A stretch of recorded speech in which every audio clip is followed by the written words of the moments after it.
Welcome back to Fundyland Sees Red, where you're free to ditch the rules and we're unmasking Fundyland one podcast and webcast at a time.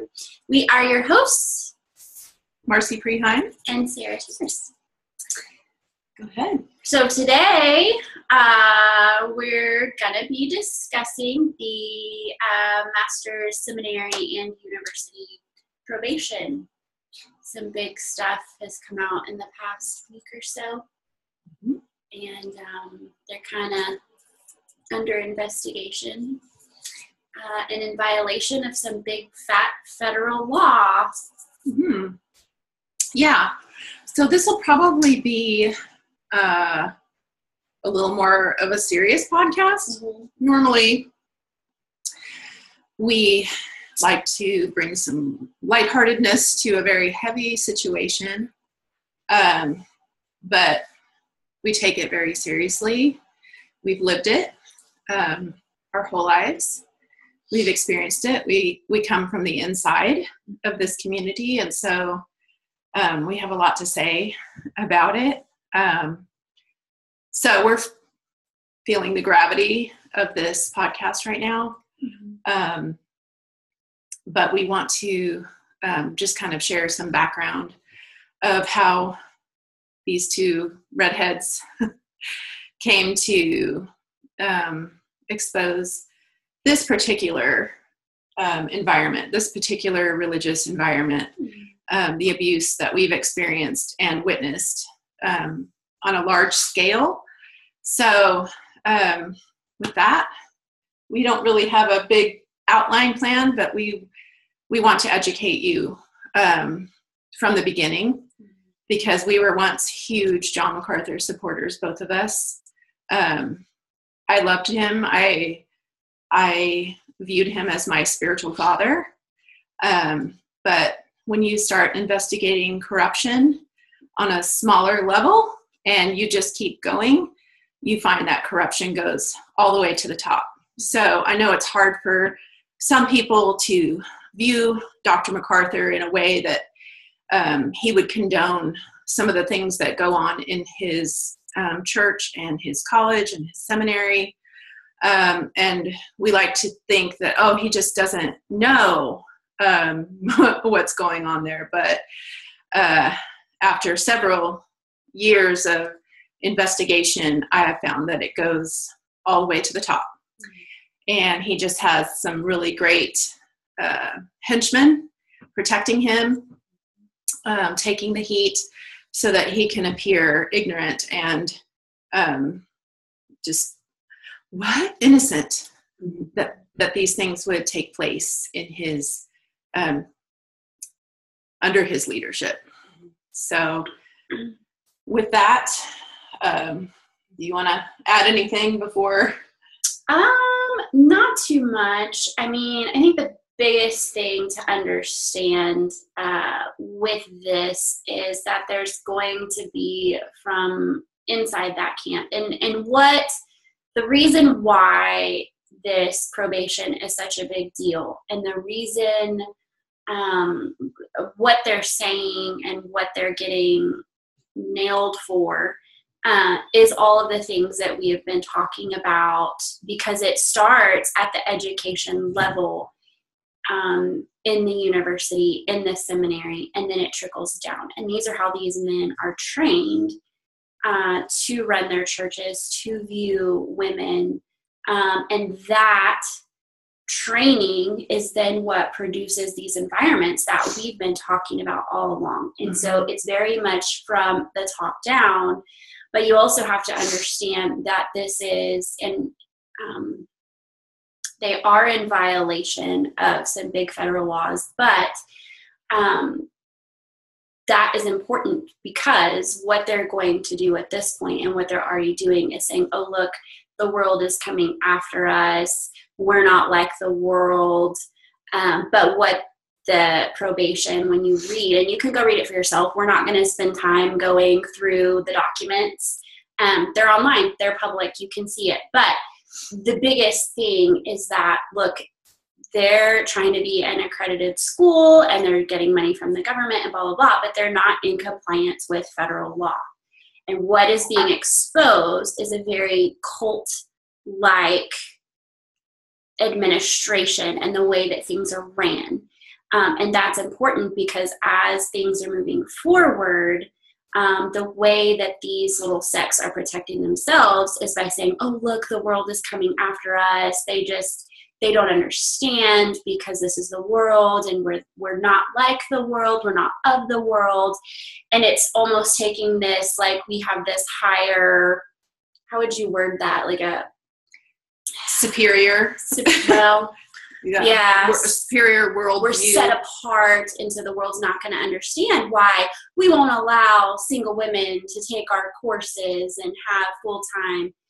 That's just because of all of these things that aren't actually biblical.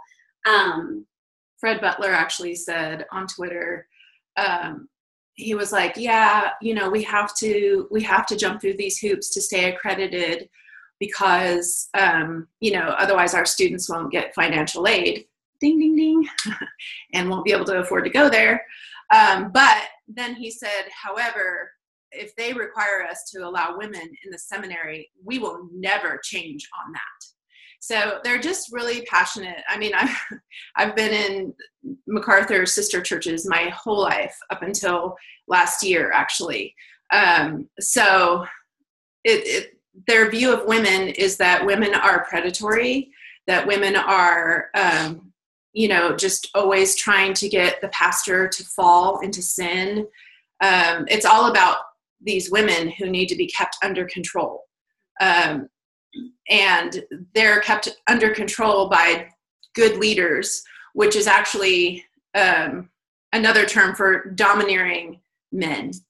And so you love your wife by parenting her, being condescending to her, showing her sin and her error, while she just has to respect your leadership no matter how abusive it becomes. And so it's become this breeding ground of domestic violence, men trying to get their women, their wives under control, women being silenced, women, if they're raped, the way to solve that is to protect the church at all costs, handle it internally, don't involve the authorities because they are of the world and they don't understand our worldview, our umbrella of protection over women that, puts abusive men in charge of women and children. And so, we've noticed, obviously, the epidemic of the evangelical churches across America, and we support all of those victims and we believe them, but we talk about what we know.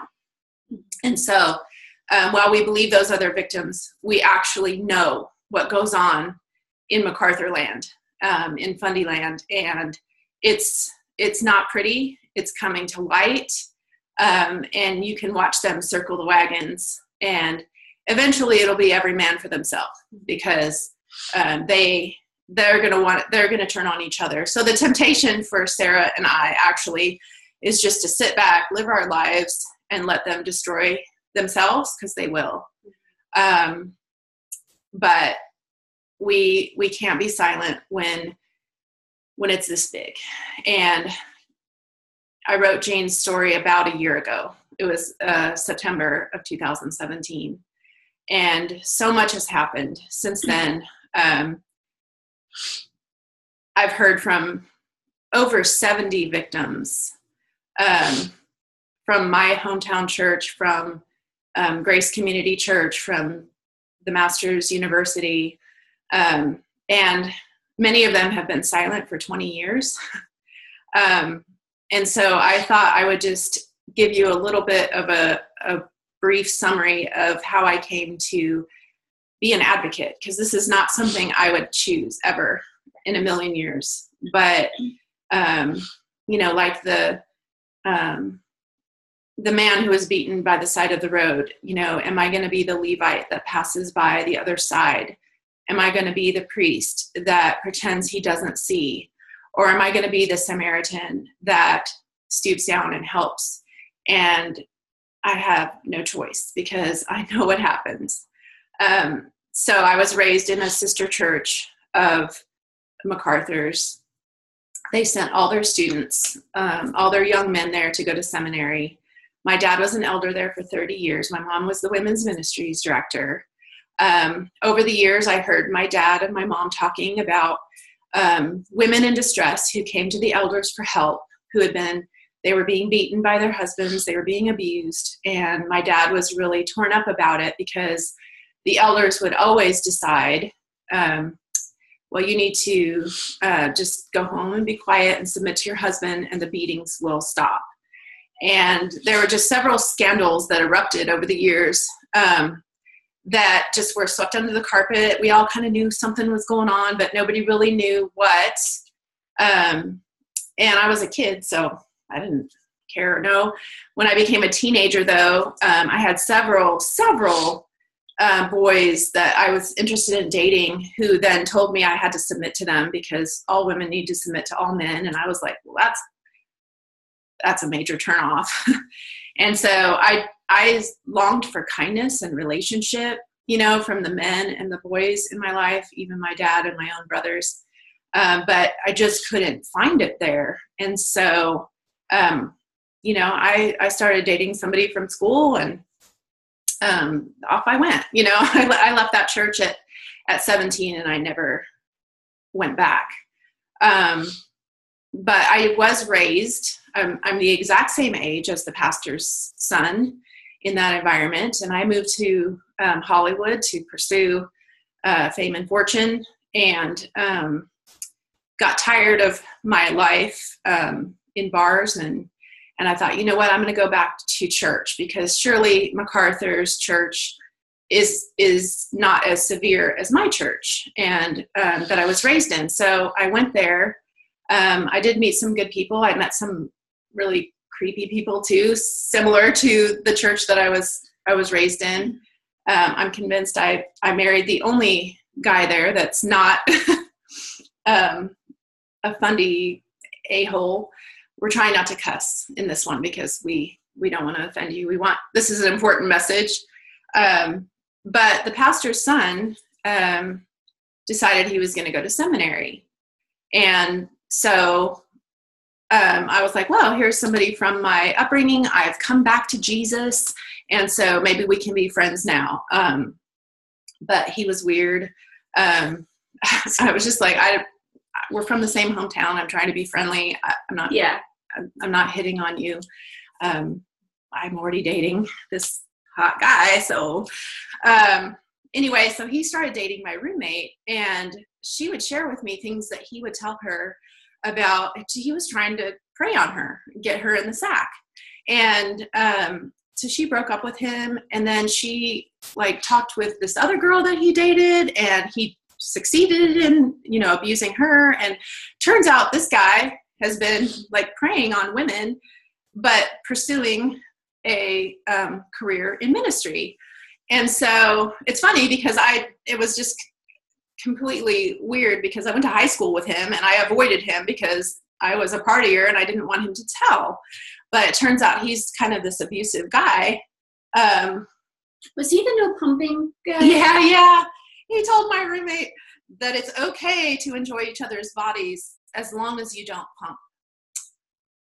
So I was just like, that's really bizarre. And so my roommate was like, you know what? I think the seminary should know about this guy and the things that he's telling women. So she went to that board. It just blew up into this huge thing where both churches got involved, my hometown church and Grace Community.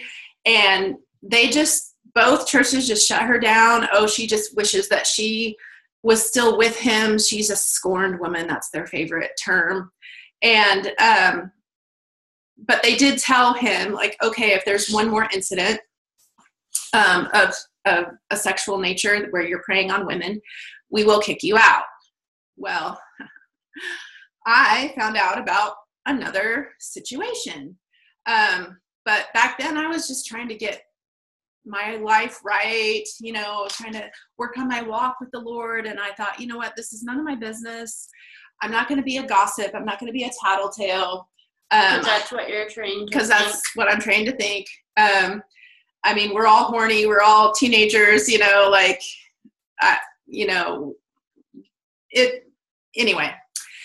So I didn't say anything, even though all the women and their husbands were pressuring me, like, Marci, you need to go. Like, it would be gossip if we went, but firsthand. So you need to go and tell on him. And I was just like, no, I don't care. Like, I don't care. Well, fast forward 20 years, and this guy's wife reaches out to me, and turns out, I mean, he was allowed to graduate. He went back to my hometown. He became the youth pastor. Nice place for a sexual predator youth pastor. So 20 years later, his wife reached out to me. He'd been having multiple affairs with women in the church, with her friends. She was in distress. She went to the leadership. They told her to forgive him and to not mention it because you don't want him to lose his job. Just nightmare. So I exposed the story on my blog, and it blew up. And I heard from many, many, many, many, many victims from my hometown church. And there was a big church meeting about what to do with this evil Jezebel who's blogging and trying to ruin our ministry and blah, blah, blah. And I heard from people saying, you are ruining this godly family. And I was like, well, I'm actually trying to help this young wife. Mm-hmm. So it blew up all the way to John MacArthur. And John MacArthur met with her and said, this blog is hurting your kids. So you need to take it down. So they all knew that I would not take the blog down for anyone because they know me. I was raised there. They knew I wouldn't take it down for anybody but her. And so she did ask me to take it down. But you can read that whole story in my book, Little Saviors. Hey, shameless plug. I put that story in my book.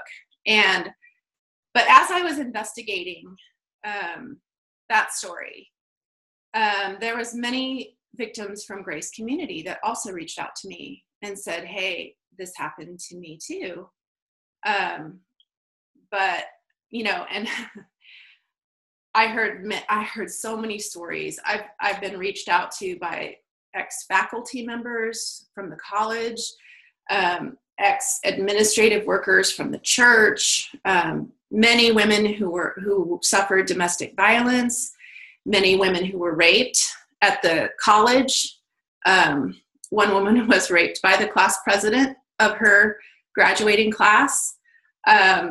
I heard of faculty members being fired because they disagreed theologically. So all the things that are coming out in this report, I already know. I already know about the $800,000 given to Corey Welsh. I already know about the $50,000 given to Phil Johnson.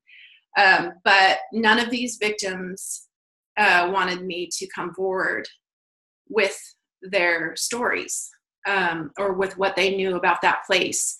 And so I've been carrying the knowledge of all of this corruption for a long time. And why didn't they want you to speak out? They are afraid, and many of them literally said, if you put my name on this, Phil Johnson will ruin my life. So many of them are pastors, and they'll be blackballed from the family, and they lose their livelihood. It's a big price to pay. Then I met Jane, and she, I interviewed her for hours. I wrote her story. I had no idea that it would blow up like it did. I got so much vitriol hurled at me for writing that story. because she, vitriol from both sides, actually. Vitriol from the leaders who didn't want me to expose them. So many people who are like, I know Rick Holland. He would never do that. And I'm like, okay, but he did. Okay, but he did. And, I lost a lot of friends. I got pushed out of my church. So there was a big price to pay. Jane has paid a huge price too, because she sees what people are saying about her on, they tried to malign her character. And she's such a wonderful person. She's such a great person. And she did not want to pursue litigation with the church and the school because she had hope that they could reform. The only reason she told her story is so that somebody else wouldn't go through what she went through. And so she least of all deserved to be re-traumatized. But because of her, many, many other women reached out to me and told me their stories. However, because in that environment, women are blamed for domestic abuse. They're told to go home and submit. They're told that it's okay to get, slapped around for a night. They're told that they need to be quiet and become small, so that their husbands feel respected and their leadership needs to be trusted. Bottom line, they don't want to get involved. They don't want to get involved. So not only do they not want to get involved, but MacArthur himself believes that if a man and a woman engage in sexual intercourse, that they need to get married because they are already one flesh, even if they're 13 and 14. That's a quote from a faculty member that told me who challenged MacArthur on that, what if they're 13 and 14? He was like, it doesn't matter. They're one flesh. So what that encourages then is men who want to date this woman or marry this woman. It encouraged them, well, if I rape her, then the school will make her marry me. And I know that has happened. I know that abusers are attracted to that place because they know they can find a godly woman who will be silent, who will forgive over and over, who will absorb his sin. It's a terrible, terrible place for women. So I've even had women reach out to me like, Marci, how dare you bring these allegations against such a godly man like Dr. MacArthur? I will send my daughter to the master's college, and I'm like, well, I mean, hey, I'm just warning you, like, if you want to continue to be blind to what goes on there, then, by all means. Also, if you're going to send your child to the master's, you might want to know that they're in violation of a Family Privacy Act, which gives parents the right to see their children's transcripts and their disciplinary files. They're in violation of that right now. That is part of why they're under probation. And so if you want to 100% turn your children over to this university and seminary and not have any idea what is going on with your children, by all means, send them. But understand you're completely letting go of your rights of your children and you're turning them over to an institution. And that's a really big deal, especially just based on what we know, what the victims have shared with Marci personally and the things that she's seen. Their parents have no power to defend them. Jane's parents came and tried to fight for her, and they were just shut down just like she was. And they're also in violation of the Violence Against Women Act, which means, and they say, the world doesn't understand. It's like, yeah, you know what? they don't understand that we hold to a biblical worldview. And I'm like, even the world knows right and wrong better than that place. Yeah. So, and that Violence Against Women Act, that covers date rape, sexual violence, domestic violence, stalking. That's a huge issue. Yeah. All of the things that people have come forward and spoke with Marci about, and the stories that Marci's been allowed to tell, which there are some jaw-dropping stories Marci's not even allowed to tell yet because the victims are terrified and they're not ready to speak. You can speak to the WASC. We'll post a link. If you have a story, if you experienced, they are still collecting evidence, and you can reach out to them anonymously, and they will, they're trying to get justice for you. And I'm so relieved because I'm just a writer. I'm not a lawyer. I'm not a investigator. Like, all I can do is tell people's stories. And then I get battered for not putting out all the evidence. I'm like, dummies. An eyewitness account is evidence. Basically, when you're poking at me and saying, put out the evidence, you're saying this person's lying. Yes. And we need evidence. So, police reports include witness and victim statements. So I'm just putting out victim statements. But one of the things that is being dismantled at the Master's University, because it's just a nightmare, is the student, I forget what it's called, but it's where students oversee students. And the student employee handbook? No, it's like a network of spies, basically. They call it like student leadership, whatever. And this is where students are to spy on their fellow students and tattle to the administration when they find them in any sort of sin. And I know that happens because I was at Grace Community Church in the early 90s, okay? So this is a long time ago. And even in the college group, they had a student leadership team where they pulled, there was like 100 of us out of a 400-member youth group. And they pulled 100 of us aside and said, you are our leadership. You are our eyes and our ears. Mm-hmm. If you see anyone doing anything sinful, you need to report it back to us.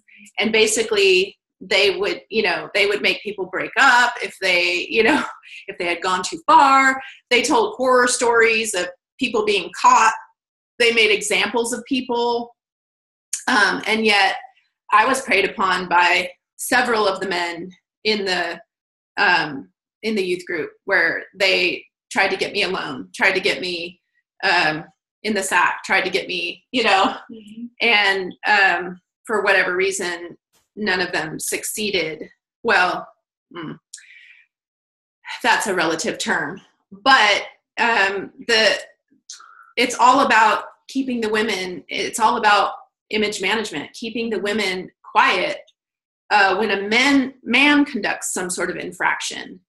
But if a woman does, and it's even if the sex is consensual, dear God, that's the worst thing that could happen, because she probably led him into sin somehow by her dress or by her actions. It's a terrible, terrible place for women. And I feel so relieved that somebody with some power to do something about it is investigating. Well, and just for those that don't understand the connection, the reason why Marci keeps bringing up Jane is because one of the things that was in the report that they found, and it's in the initial letter to Dr. MacArthur, is that there was a rape over 10 years ago, and that it was mishandled, and all of these issues. The Violence Against Women Act was violated. All of these things, that all ties back to Jane. And so that's why Marci keeps mentioning Jane and Jane's story, because, because Jane was willing to come forward and tell her story. Yeah. This is all being brought to light. The worst thing about it is that it's always up to the victims to expose corruption.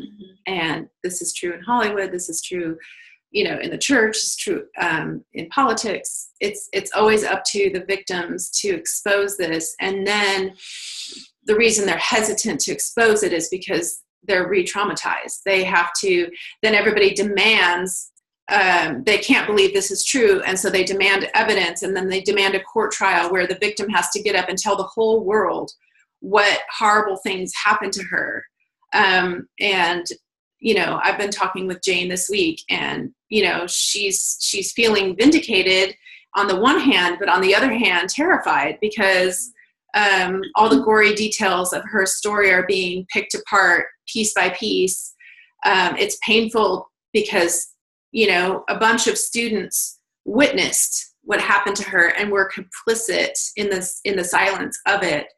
So another thing in that community is that you have to be complicit in the silence, or you will be treated the same way the victim is being treated, and you lose your community. And I'm convinced that that's why so many congregants who normally would be earnest about justice being done, they know that it will cost them their community. And that's, some of the victims have actually told me, I can't have you write my story. I'll be kicked out of my family, my community, and I'll be shunned, and I'll be alone. And I was like, yeah, well, welcome to the club.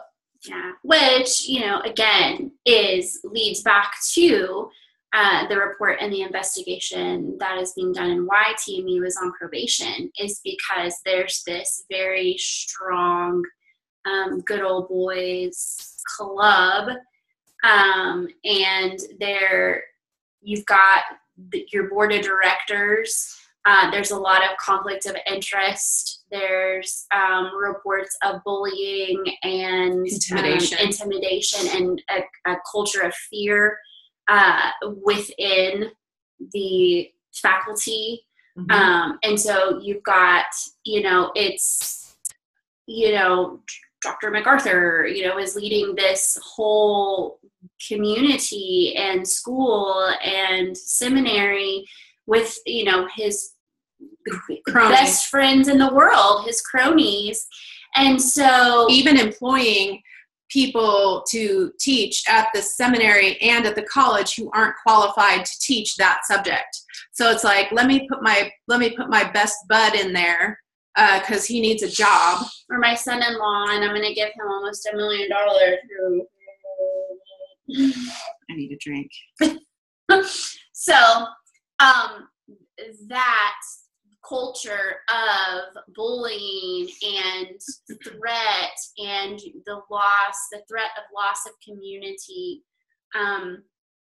that is what's at stake here. That is what the government is coming in and saying, this is not okay, and it's being exposed. Everything that Marci and I have ever shared on our podcast, on our webcast, all of the things are all roots of what's being exposed now at the top level. And Marci has said for years, the corruption goes all the way to the top. Fam, you are seeing the corruption go all the way to the top. It's being exposed. And so, these people being afraid to come forward because of loss of community, because of the bullying, because pastors being afraid they're going to lose their job. Guess what? That is exactly what is in the report. Those things are being exposed. There are emails that are in the report, not the emails themselves aren't in the report, but it's mentioned in the report that these emails of intimidation and, it's this whole cult of fear that's being exposed. And so, we're not just sitting around, we've been accused, if you go read our reviews on iTunes, they're really fun to read, that we're just sitting around and we're just these bitter women talking about their old friends. No, we're giving you an idea of the culture of these environments that are from graduates of the seminary that is on probation for the very things we've been talking about. Marci and I have both written about rape cover-ups and, child molestation cover-ups and all of this stuff. It's not because we have some bitter... Oh, I have a vendetta against John MacArthur. Well, yeah, actually, because he covers up rapes. Yeah. So... Yeah, and, the way that MacArthur and co put down women is a huge issue. It's a human rights issue. Yeah. Even like they have that attitude, even the graduates who go out, even those graduates who say, oh, well, I don't agree with John MacArthur anymore on this or that. Well, they agree with him on women. I've had, many conversations with pastors from that place about Genesis 3:16 and how they interpret that verse to mean that women are controlling. Her desire is for her husband, but he will rule over her instead. And I'm like, you know what? My experience is that I long for relationship with my husband. I long for relationship with the men in my life, but they dominate me instead. And they use that verse to say, no, she has a controlling desire for her husband. And so even when I've had conversations with other pastors from that place about that verse, they get very upset. And then their only argument is to bring up all the controlling women that we both know. And I'm like, you know what? Like, does that mean, even if she is controlling, does that mean that she deserves to be abused? And no, the answer is no. No, and probably she is controlling because she is abused, because that's what codependency does. There's an abuser, and then there's somebody who's just trying to manage all the things, trying to keep everything smooth so she doesn't upset him, so she doesn't get beat to a pulp, so she doesn't get raped in her marriage. So that she's not ignored and pushed aside. Right, and they don't even acknowledge marital rape. They say marital rape is not a thing because women are never allowed to refuse their husbands. So women in those environments have no autonomy. Their entire self is their husband's property. And wow, is that not too different from other religions that Master's Seminary puts down and criticizes? Sounds just the same. I haven't seen them be so passionate about any doctrine as women in leadership and egalitarianism, women's equality in general. They get very passionate about that. Mm-hmm. And it's funny to even try to have a conversation about God's feminine qualities. You may forget the child nursing at your breast, but I never will. I will lead you like a mother leads her children. I mean, he compares himself to female entities all the time, and especially in the imagery sections, in the poetry sections. But they're offended by that. They're like, no, God is a man. God is a man. I'm like, okay, well, God is a spirit. He doesn't have genitals. So he created them male and female. And we are all image bearers of God. And so that means God has feminine qualities as much as masculine. Mm-hmm. So lots we could say. So much we could say. So many stories. So many stories I wish I could tell you, but, with each thing that comes out of this report, I'm like, yeah, I already knew that. Yeah. What? Well, wait till this one comes out. Can't wait to see that. And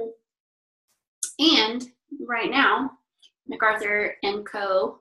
are currently deflecting from the issue at hand by going after social justice. Yeah. Which, of course, off they are. Message. You're off message.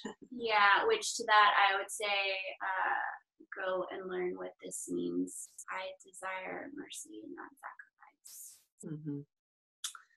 So if you're arguing that mercy on the least of these is off message, you're on the wrong side of the argument, bro. Because Jesus was all about mercy. Yes, Phil Johnson and I have had a few little tete-a-tetes on Twitter. Normally his MO with me is just to ignore me and hope that I'll go away. But, aw. And I'm now the Twitter mob. I made one damn comment. Oh, yeah. Sorry. I'm sorry. I tried. I tried. I made one comment, and now me and my friend Vedra are the Twitter mob. Yeah, my two best friends in the world are I guess the Twitter mob now. But so he said after I kind of gave him some obvious things. I've told him this several times. Where's the evidence? And I'm like, Jane didn't want evidence. She wants reform and accountability and kindness. What a concept. And I just encouraged viewers to go read through Fred Butler's and Phil Johnson's Twitter feed and see if they see kindness and see if they see any kind of person that cares about sheep, or do they just care about being right and argumentative and sarcastic. But then, after all of that, Phil was like, well, I don't even know why everybody is adding me, because why is everybody talking to me about this on Twitter? This has nothing to do with me. This is what he always does. Because he's like, oh, I'm just at grace to you. I have nothing to do with the church or the school. And that's just, aw, that's so cute. So cute. You're adorable. And really cute that you think you don't know about Jane's situation or who she is or what actually happened. But that's why I say it's going to be every man for himself, because, as the investigation progresses, if they discover that, Rick Holland has done this. And I've heard several reports where Rick Holland came stamping over to the rape victim's dorm to, shut her down and to hear, whatever, just to bully her into silence, basically. I've heard several stories of Rick Holland doing that. So, when it comes out that, Rick Holland actually did do these things, they're going to abandon Rick Holland like a hot potato, because he's going to be on his own, because it's going to be every man for himself. So, Sarah and I prefer our life in Nashville together, out of the purview of fundies, out of this whole nightmare of a system. It's been a great year. Yes, it has. It's only going to get better. Yes, it's been a great year without fundies in our lives. But, when I've always had the mentality, like, I'm not going to just write about everything. I don't care about a platform. I don't care about making a bunch of money or selling a bunch of books. Good thing, because I'm not. But when the time comes to tell, or when one of these victims is ready for me to write her story, I will write it. I will put it out there. I won't be silenced. I will help victims get justice, and particularly victims from this this religious sect, because I know what goes on there. And so it was time to talk. It was time to do a serious podcast. And you can go read that. We'll post links to the full report if you want to investigate. Please consider that John MacArthur is capable of being corrupted by power and money. Just like everyone else, he makes over $1 million a year. He lives on a big house on a hill that's surrounded by, that's just isolated up there. He's giving money to his kids. He's in it for himself. So please consider, there's no preacher that preaches well enough that he is entitled to a few victims. If there's victims, there's corruption. And if there's corruption, there's something wrong with the teaching. And Sarah and I learned this the hard way with Tolian, because we were escaping one abusive environment. We were attracted to the freedom and the message of grace that Tolian was preaching. Little did we know he was preaching other people's messages, but, you know, he pulled it off for a while, and we were attracted to that. Mm-hmm. We were attracted to that. Well, you're attracted to the message of freedom because all we knew was rules and cheap law. Yeah. We didn't know the grace that Christ offers. Right. And so some of the things that came out of Tolian's mouth were true and good. And, you know, that's what we longed for, was a relationship with Christ that wasn't burdensome. Well, and Tolian treated us like equals on the outside or in the beginning. But that's how he gets victims, is that he approaches women who have been abused by the system, treats them like equals, treats them like intellectuals, and then starts flirting with them, and then starts, you know, getting them to be all about him.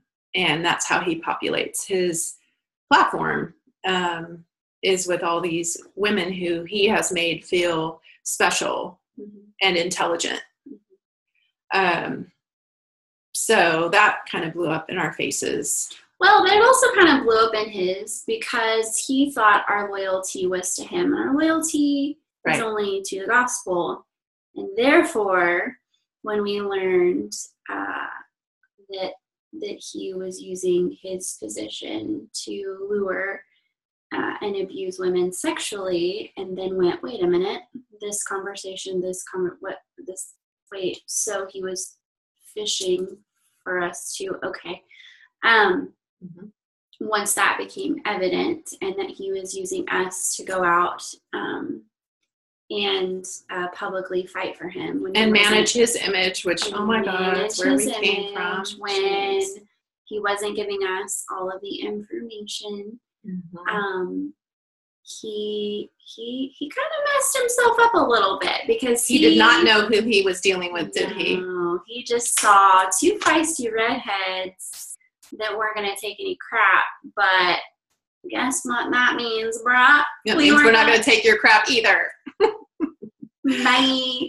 See ya. So, no, like we love Jesus, and we love the gospel, and we believe it wholeheartedly.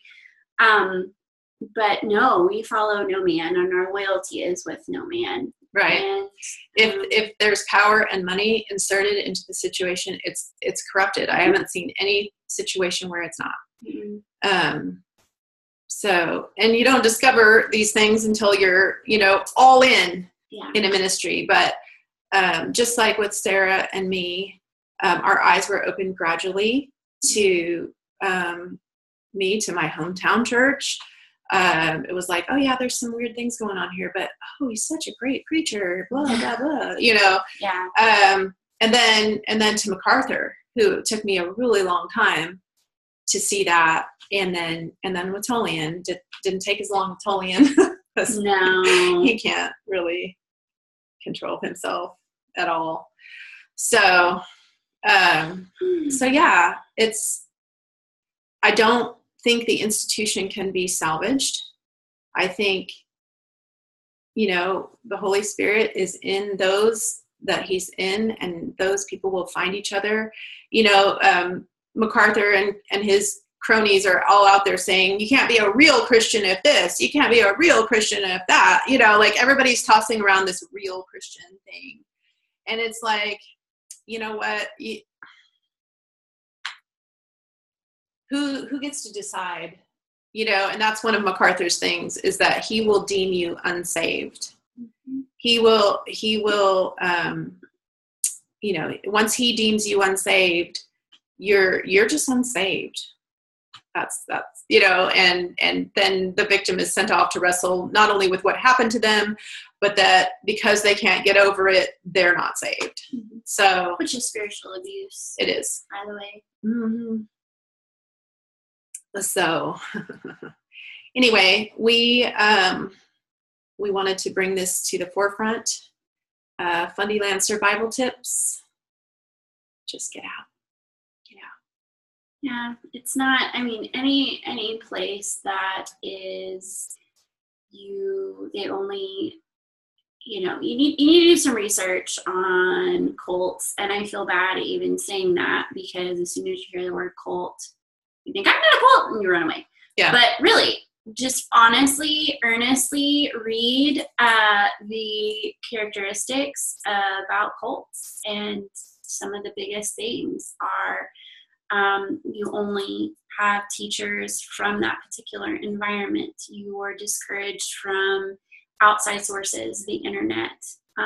You're discouraged from reading anyone that's not on the pre-authorized list.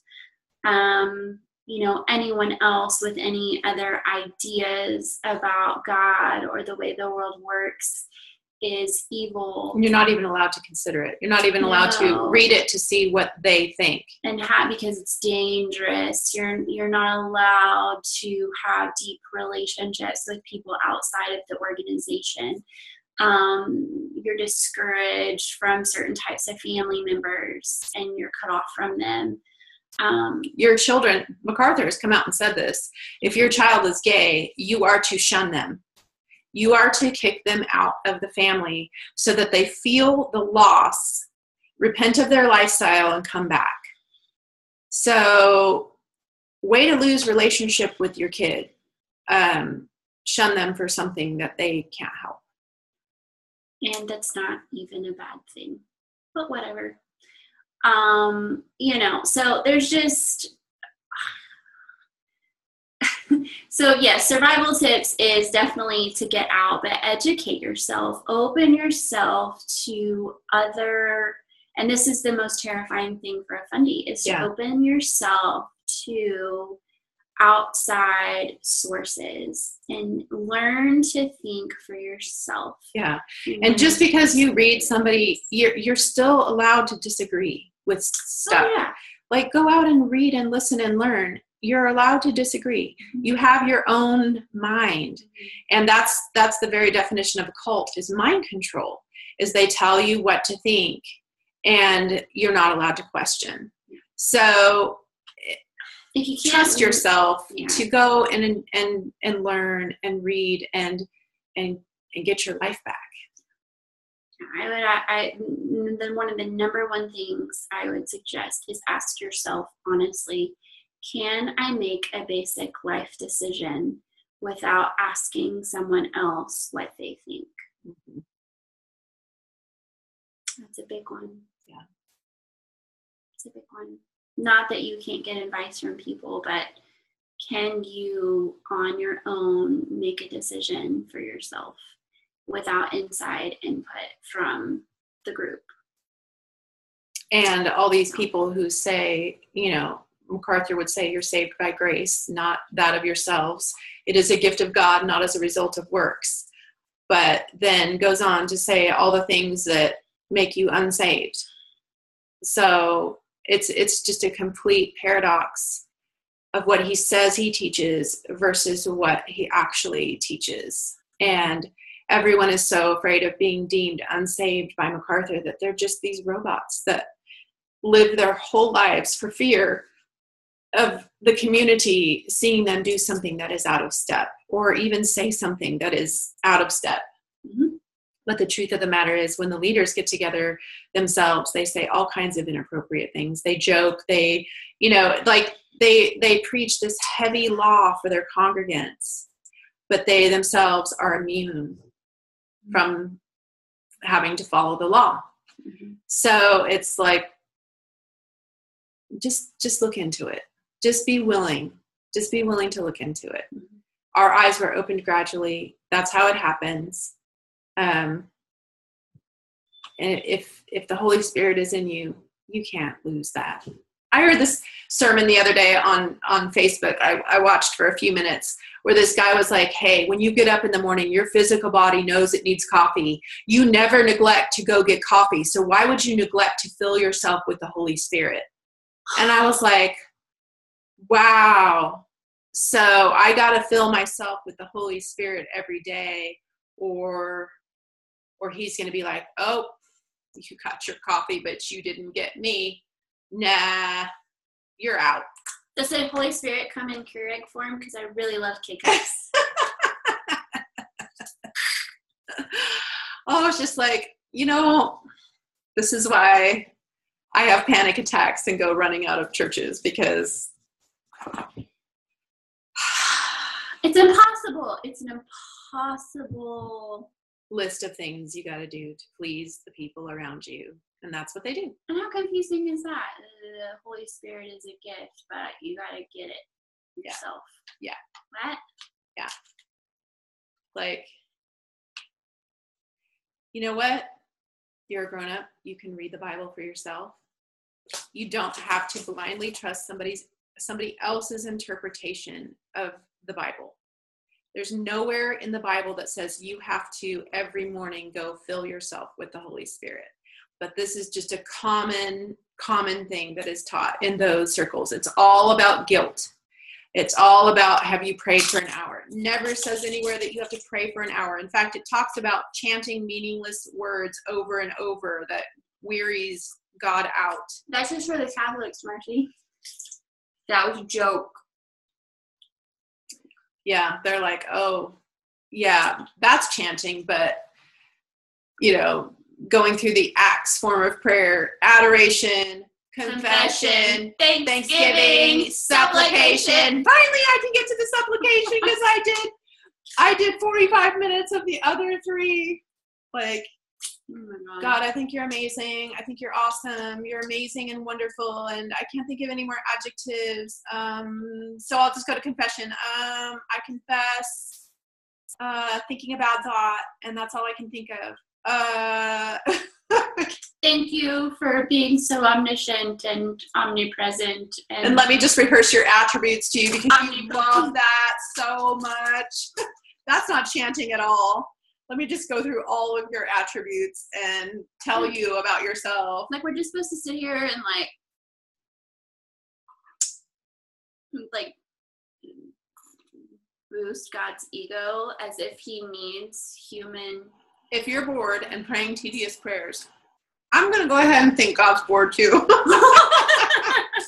Like, oh my gosh, this tedious prayer again. Yeah, that's funny because I've been through some stuff in the past 3 years, but it's all kind of come to a head, and I now have relief, like a giant pimple, a life pimple that is finally popped, and I'm on the other side of healing. That's really yummy. But anyway, yeah, this string cheese tastes amazing. Wrapped in this sausage. The burst of flavor. Oozy creaminess. Anyway. Yummy. But I think back to my years of, like, I would be in church and everyone would always ask me to pray because I had these eloquent prayers that just because I'm a wordsmith. I'm good with words. That's just my gift, man. Like, that's why I'm a writer. I can just come up with stuff, and I'm an empath, and so everything's super emotional and moving. But I thought I had to do that with God, and so I would just impress God with all of your words. Impress God and the people around me with all of my words. And everyone would be crying at the end, and that was the goal, and that was wonderful. But now sometimes I'm just like, God, what the bleep? Yeah. And why this? And help. And I don't know. And sometimes I'm just like, are you even listening? Can you even hear me? I'm praying in my head. Like, wouldn't that be weird if we all thought God could hear us while we're praying in our heads, but he can't? And then I go into existential crisis, and that's fun. But, I just feel like, does God love us, and is he there, and is he really a father? And is he more offended by the word shit or poop? You're talking about the same material. Yeah. But God's offended if you say this one, but not that one. So, I mean, I too, when I was pushed out of my church, or while I was in the process of being pushed out of my church, went on rage walks every day where I would cry and pray and cuss loudly in a very quiet park like setting, just so nobody would think I was a crazy person and come and take me away. But I was in so much pain that it was like I couldn't help but cuss in my prayers. And guess what? God can handle that. And it's fundies who can't. And so part of that is just a declaration of independence from all their dumb rules, because which is worse, to drop an F-bomb or to cover a rape? And who do we deem righteous? Well, and here's the other thing. If God is omniscient, he already knows what's in your heart anyway. So if you're just in there freaking out and going, what the F is going on with my life, and I'm scared and I don't know what to do, I'm like, oh God, I just praise you, not trust you, because you are omnipresent, you're in control, and you're sovereign. And he knows you're full of crap. Right. Because inside you're freaking out. What God wants is your honesty. Mm-hmm. Your confession. God is not fooled like people are. No. So when you're counting it all joy, that doesn't mean you're faking it like you're joyful. It means you pour your honesty out, and there's joy and relief on the other side, but you're not supposed to pretend like whatever you're suffering is pleasant. No, I mean, Job, like we always use Job as an example of this like perfect bro who was suffering, not wasting his suffering for the glory of God. And homeboy was like not eating an ash heap, scraping his nasty boils. Like, woe is me, like at the bottom of the barrel. Like, did you read Job? Yeah, and furthermore, have you read Paul? When he talks to Pharisees about cutting their balls off, I mean, he's not always super not offensive in his language. So sometimes when the rage is there, I think I just have more rage about the hypocrisy of things like rapes and domestic violence that happen in the name of Jesus, that I can't talk about, that I can't expose, that I have no control over. That's infuriating. It's such a helpless feeling that it just feels good to like pour your heart out to God and be like, can you please do something? And I think he is. I think so. He's exposing the injustice. Mm-hmm. He is speaking for those who've been silenced, who've been pushed out, who've been abused.